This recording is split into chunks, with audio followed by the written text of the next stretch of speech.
Bueno, disculpen, quise agarrar el lápiz y apreté cortar, así que seguimos. Les decía, observen cómo los materiales se muestran plenamente como son. Acá tenemos el vidrio, el acero, el hormigón en otros lados, que muestran las características constructivas, que no tratan de engañarnos con decoraciones. El edificio muestra las características que tiene de la materialidad. Hay una segunda etapa, menos idealista, mucho más racionalista, ligada a Theo van Doesburg y al constructivismo.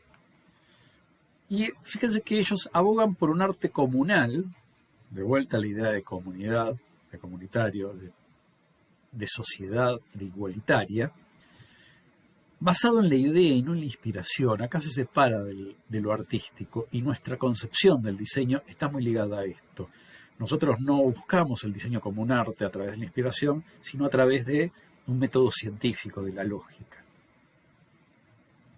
En la primera exposición, este cartel de Smith ustedes lo conocen, dice: la Bauhaus será por de pronto el centro de reunión de todos aquellos que con confianza en el futuro y entusiasmo indestructible desean construir la catedral del socialismo. A veces cuando uno escucha hablar de la Bauhaus, normalmente ve formas, ve colores, ve los triángulos, en los cuadrados, los círculos amarillos, azules, ¿no? O sea, es cierto, la Bauhaus es eso, pero por sobre todo la Bauhaus es esto. La Bauhaus es una voluntad política aunada con una lógica formal. Ahora, muchas veces esta voluntad política quedó elidida, quedó retirada de mostrar lo que es la Bauhaus, que para mí es lo que realmente caracterizó la Bauhaus. La Bauhaus, por sobre todo, se caracteriza por esta voluntad política, y es la que le trae problemas, por supuesto. En la Bauhaus se empiezan a introducir, fíjense, conferencias sobre economía, psicología, sociología, biología, marxismo, son parte de la forma curricular.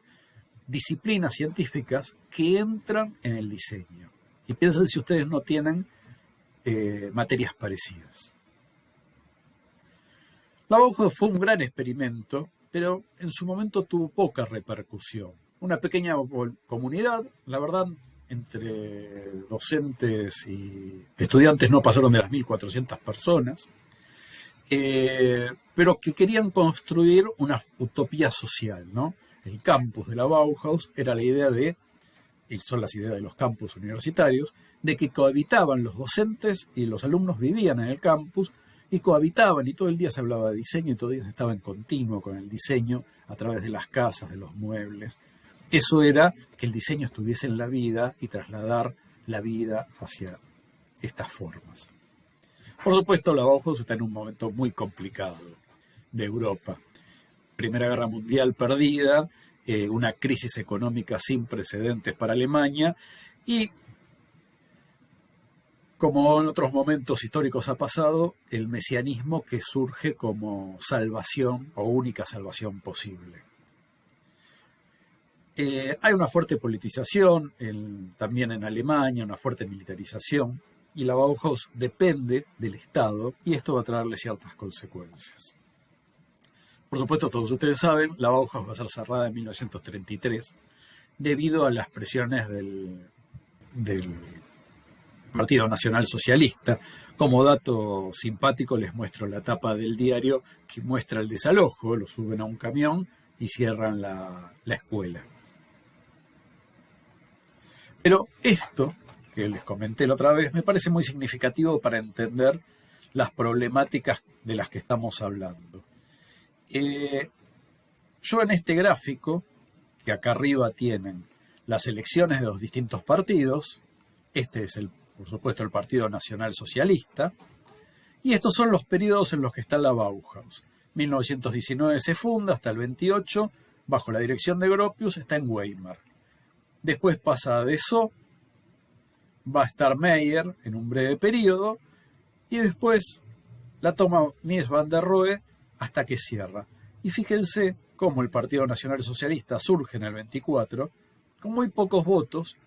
En este año, 1925, Hitler escribe Mi lucha, esta es la tapa del libro, Un libro donde va a preanunciar lo que va a ser realmente. Habla de una raza superior, habla de recobrar los territorios alemanes perdidos, o sea, preanuncia la Segunda Guerra. Y fíjense cómo con ese discurso mesiánico, Hitler empieza a subir en las elecciones, estos son resultados de las elecciones, y gana finalmente, hacia marzo de 1933, las elecciones. No hay que olvidarse que Hitler llega por elecciones democráticas al poder. No es un golpe de Estado, sino que llega por elecciones democráticas. Esta es la boleta con la cual se lo nombra a Hitler canciller. Es esta misma. Es como un objeto de diseño interesante ver la boleta. Este es el primer gabinete de Hitler y hay unos cuantos personajes nefastos que lo van a acompañar, como pueden ser Goering, Neurath, varios personajes que van a ser muy complicados para el futuro de la humanidad. Por supuesto, hubo resistencias, hubo grupos que hablaban en contra de esta situación. Este fotomontaje de Herfeld, Hitler, el hombre que traga oro y vomita basura, trataban de explicar desde la gráfica, desde el arte, desde la comunicación, estas situaciones, pero no había una sociedad que recibiera esto. Por el contrario, hacia 1937, el partido alemán monta una exposición en lo que había sido el Exmuseo de Antropología, que se llama Arte Degenerado. Y en esta exposición de arte degenerado se muestra el deterioro artístico que hubo en el arte desde principios de siglo, sobre todo desde 1910 hasta ese momento, ¿no? Desde 1910 hasta ese momento. ¿Qué es lo que van a estar mostrando en esto? Y es justamente Goebbels, el ministro de Propaganda, uno de los que va a propiciar esto, las obras justamente que nosotros conocemos, las obras de los dadaístas, las obras de los expresionistas, todas estas obras que nosotros conocemos van a ser exhibidas para ser ridiculizadas, son exhibidas junto con dibujos de locos, dibujos de chicos, uno al lado de otro para que la gente vea. Este es un momento en el que Hitler visita la obra de arte degenerado. ¿Cuál es la degeneración del arte? Este arte que ellos llaman enfermo, judío bolchevique, un arte inferior. Bueno, porque el nacionalsocialismo considera que el único arte posible es otro tipo de arte, un arte que apunta hacia una antigüedad clásica. Otras fotos de la visita de Hitler, este es Goebbels, justamente, mirando no como un museo, sino como un salón de diversiones, la exposición esta. Incluso se acusa a algunos de los artistas, por ejemplo a Otto Dix, que tenía exhibida esta obra, Lisiados de la Guerra, y Otto Dix había participado justamente en la Primera Guerra Mundial. No era extraño ver por las calles de Alemania estos lisiados, sino hay un libro muy interesante que les voy a subir al campo que se llama Canto de la Guerra, para que ustedes vean lo que había sido el resultado de la Primera Guerra Mundial y la cantidad de los lisiados. Pero se lo acusa de insultar a los héroes alemanes. Esta obra de Dix, que solamente tenemos una foto, fue destruida junto con otras 4.000 obras después de la exposición de arte degenerado. Muchas se perdieron, algunas se fueron encontrando después, pero básicamente todo fue destruido. ¿Qué es lo que considera artístico el arte alemán? Bueno, la antigüedad griega, romana, incontaminada justamente de las influencias judías, ¿no? La fuerte simetría central, hay un fuerte eje de simetría central, fíjense cómo las estatuas repiten el esquema. Este es el patio central de la Cancillería del Reich. Fíjense, por ejemplo, los capiteles de las columnas, el orden que tienen, el cornizamiento, el basamento, el desarrollo, el remate. El orden clásico grecorromano es el arte incontaminado, donde no fue afectado todavía por los judíos que vienen a arruinar el mundo, según la concepción nacionalsocialista, por supuesto. La Bauhaus, como vimos recién, va a ser cerrada hacia el 33, julio del 33, y en el 38 ya va a haber una exposición en el MoMA que va a mostrar los trabajos de la Bauhaus y va a permitir que el mundo conozca estas nuevas proyecciones de diseño. Esta exposición va a ser muy importante para difundir el trabajo de la Bauhaus. Giulio Carlo Orgán, que es un historiador de la arquitectura, dice sobre Gropius: su racionalismo, su positivismo, hasta su optimismo al diseñar programas de reconstrucción social, brillan sobre el fondo oscuro de la derrota alemana y de la angustia de la posguerra. Su fe en un porvenir mejor del mundo esconde un escepticismo profundo, una lúcida desesperación. Un lindo retrato de Gropius. Y por supuesto hay un montón de obras interesantes para ver de la Bauhaus. Fíjense que esta lámpara, por ejemplo, está muy adelantada a su tiempo. La idea de mostrar el metal, el vidrio, que los materiales sean lo que son, no estén engañándose. Lejos de eso, la gente veía este tipo de cosas como objetos de diseño barato, ¿no? O sea, no los veían como elementos realmente valiosos. Había juegos de construcción infantiles, un ajedrez, y este es un hermoso juego de ajedrez, de Harbin, que cada pieza del juego de ajedrez representa el movimiento que tiene en el tablero. El peón, que son los cuadrados, avanza de 1. Esta es la reina, tiene un movimiento universal. Este es el caballo, anda en forma de L. Estos son los alfiles, van por las diagonales. Fíjese cómo forma y función acá están vinculados de una forma muy interesante. Esta es una variante, porque eran trabajos de taller.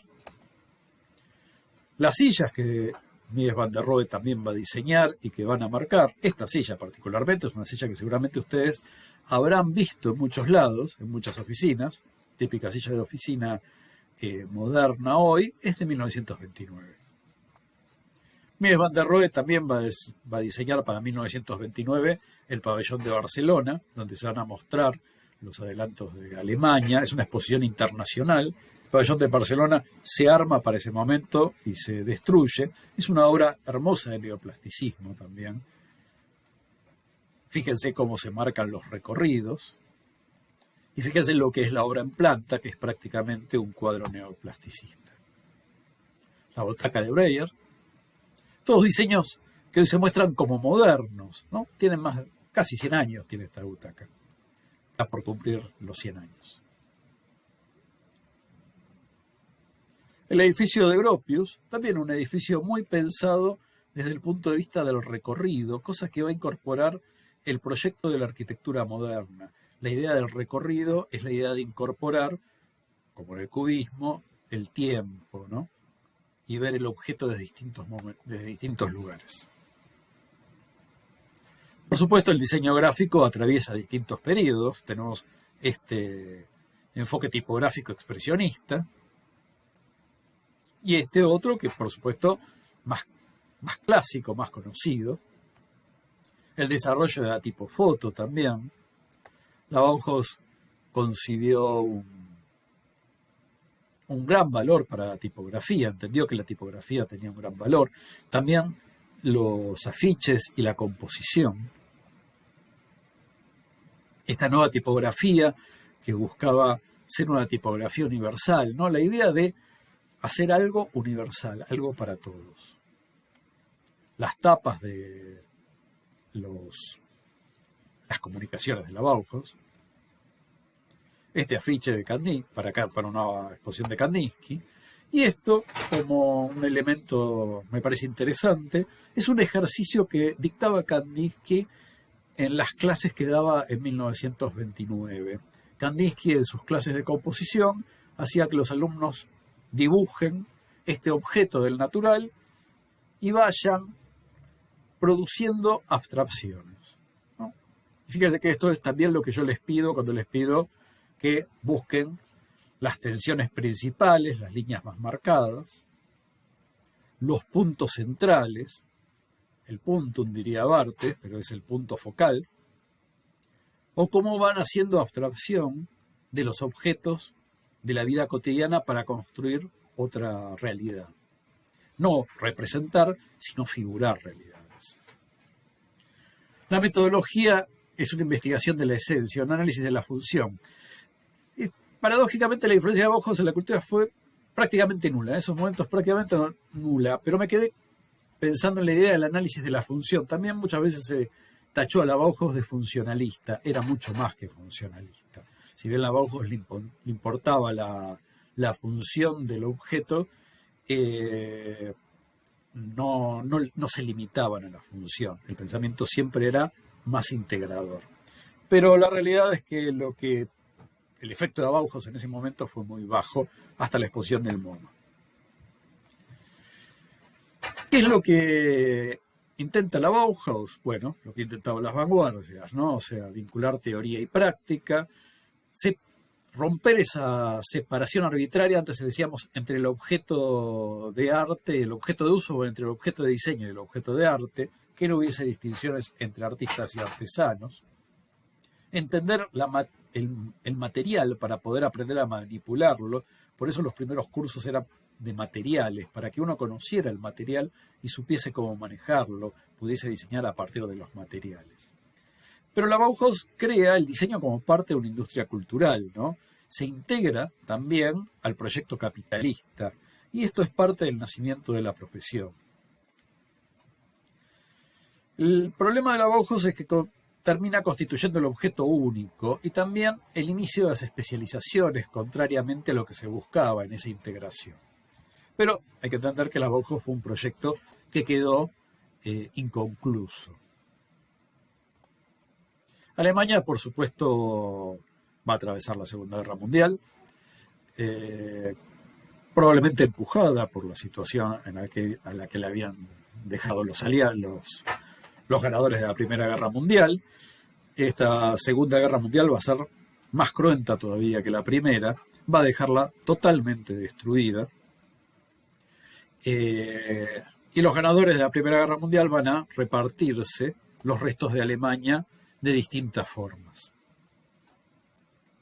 Hay mucho para hablar sobre este periodo, que en realidad vamos a pasar de largo, pero en la Segunda Guerra Mundial las guerras son periodos de, en realidad, mucho diseño de propaganda, por supuesto, como es este afiche que llama a enrolarse y que tiene a este personaje que es una representación del mítico escandinavo, de quien sería Thor, emparentado con el soldado alemán que mira hacia el futuro, o esta otra propaganda también negativa hacia el judaísmo. Por supuesto, los judíos fueron estigmatizados por la propaganda alemana y hay que ver cómo se construye el enemigo. Realmente es todo un periodo muy interesante para analizar. Esta es una propaganda inglesa en contra, por supuesto, de Alemania, para mostrar la frialdad del verdugo, igual que esta, que es la tapa de Life, una revista estadounidense muy significativa que muestra a Hitler como un caníbal que ya se comió distintos países, un caníbal insaciable, o esta otra, donde las potencias muestran cómo van a acabar con ese nacionalsocialismo que tiene sus pies en sangre, pero también hay publicidades de Alemania que habla justamente en contra, dice, ¿quiénes son los liberadores? ¿No? Los norteamericanos que tienen a los negros esclavizados y el Ku Klux Klan. Es muy curioso ver cómo los racistas alemanes atacaban de racistas a los norteamericanos. Esto tiene que ver con la construcción de sentido y el papel que tiene el diseño en esa construcción de sentido.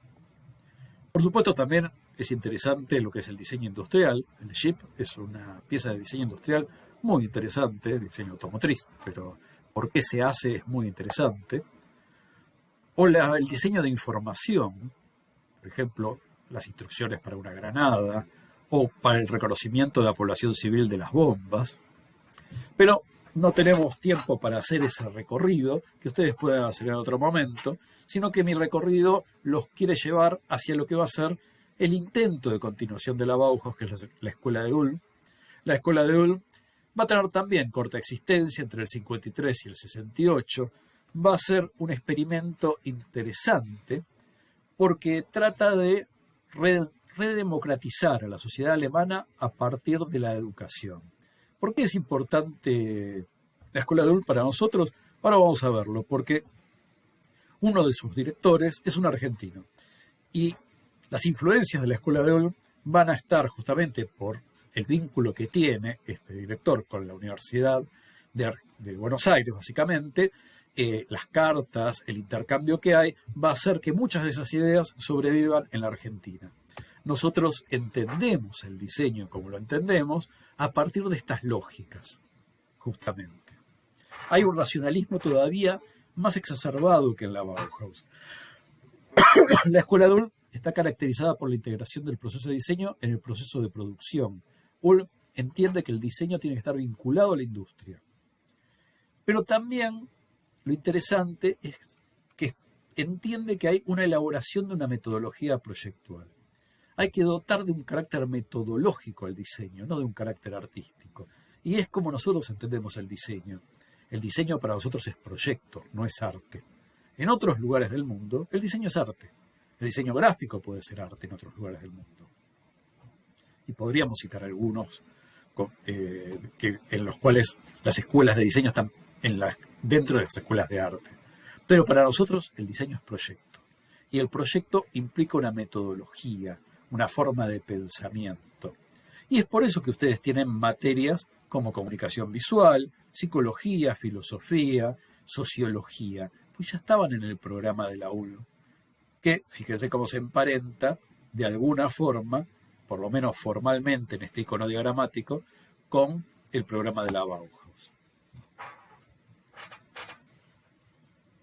Les decía el antecedente de la exposición de del MoMA, del Museo de Artes Modernas de Nueva York, que es el MoMA.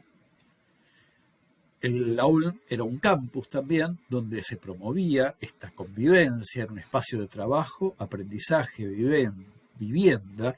Hay todavía una lógica, una pervivencia de las vanguardias. Fíjense cómo estos bancos se usaban en el interior, se usaban en el exterior, se usaban acostados, se usaban verticales, se usaban como mesas. Los objetos que diseñaban ahí adentro eran objetos también para el uso, eran objetos de los estudiantes.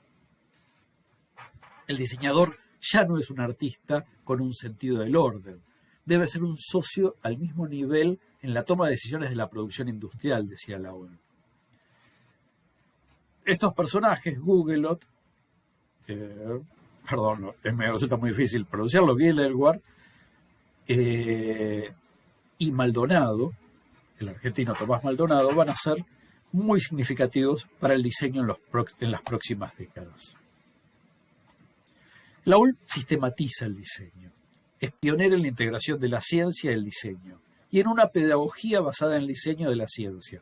Ahora, esta lógica que, por supuesto, está en Alemania, por supuesto, está fuerte en Argentina y en algunos países del mundo, no es la única lógica. Ustedes saben, los objetos pueden ser conceptualizados desde distintos puntos de vista. Maldonado, cuando llega, y es el punto del que quiero tratar, por supuesto, en la Escuela de la ULM sería otro tema muy largo de desarrollar, introduce cambios significativos en el programa de estudio de esta institución e introduce materias como semiótica y materias relacionadas con la física, la arquitectura, y se busca rigurosidad científica en el estudio. Fíjense que Maldonado introduce materias como semiótica y la Universidad de Buenos Aires tiene el primer curso de semiótica, la primera cátedra de semiótica en Latinoamérica, dentro de una escuela de arquitectura. Porque incluso la materia de semiótica que da Humberto Eco no está en una escuela de arquitectura y es 2 años posterior a la de la UBA. Fíjense cómo estas ideas rápidamente llegan a la Argentina en el 60 y hacen carne en la forma en que a ustedes les enseñan el diseño, me lo enseñaron a mí, por supuesto, también.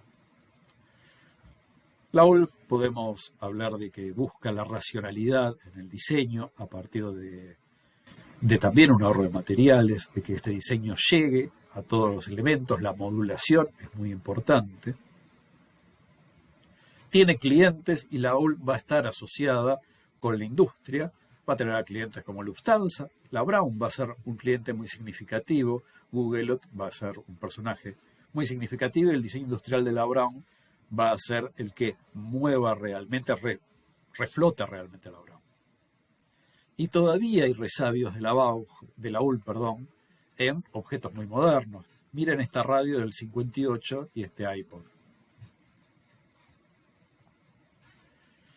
Ahora, las ideas de la UL, herederas de las ideas de la Bauhaus, fueron cooptadas rápidamente por el capitalismo. Y acá hay ciertas quejas, ¿no? Porque dicen que es raro que no se hayan dado cuenta, quienes dirigían la UL, Maldonado entre ellos, que era, por supuesto, una idea muy afín al capitalismo, hacer objetos industriales eficientes y al menor costo posible.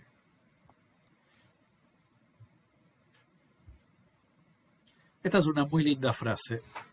El racionalismo ulmiano finalmente fue tributario de los imaginarios asociados a la economía de una Alemania que se estaba reconstruyendo.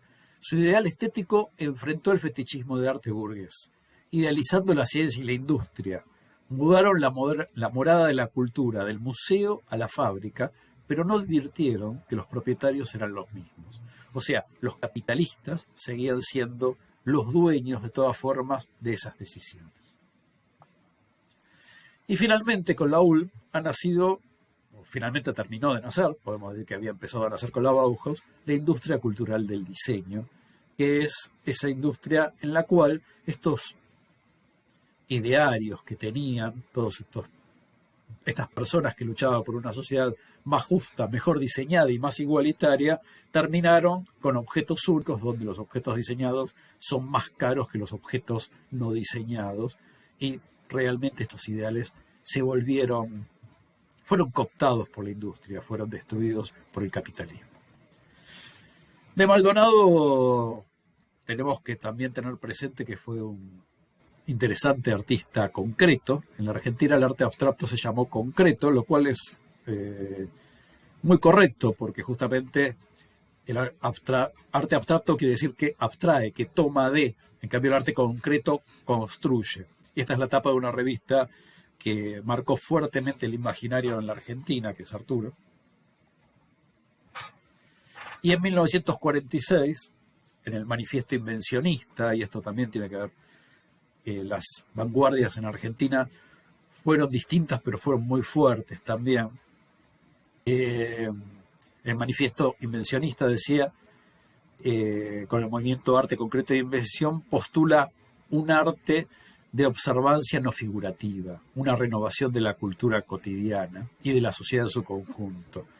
Decreta el fin de la era artística de la ficción representativa y se pronuncia contra la nefasta polilla existencialista o romántica. Dice, ni buscar ni encontrar, inventar. ¿No? Y esto es el espíritu de las vanguardias en Argentina. Y es por eso que en Argentina el diseño tiene el lugar que tiene. Nosotros tenemos una larga tradición con trabajos de la forma y en el diseño. Y después vamos a ver cómo las segundas vanguardias, fuertemente representadas por el pop art, en Argentina también encuentran un lugar que muy pocos lugares del mundo encontró. Vamos a terminar con esta frase de Von Sippe, un diseñador industrial muy importante, también un docente y un teórico del diseño, que dice, donde reina la resignación, no hay perspectiva para el futuro y no existe el diseño. Muy bien, esperemos que esto no sea así y nos vemos la próxima clase. Muchas gracias.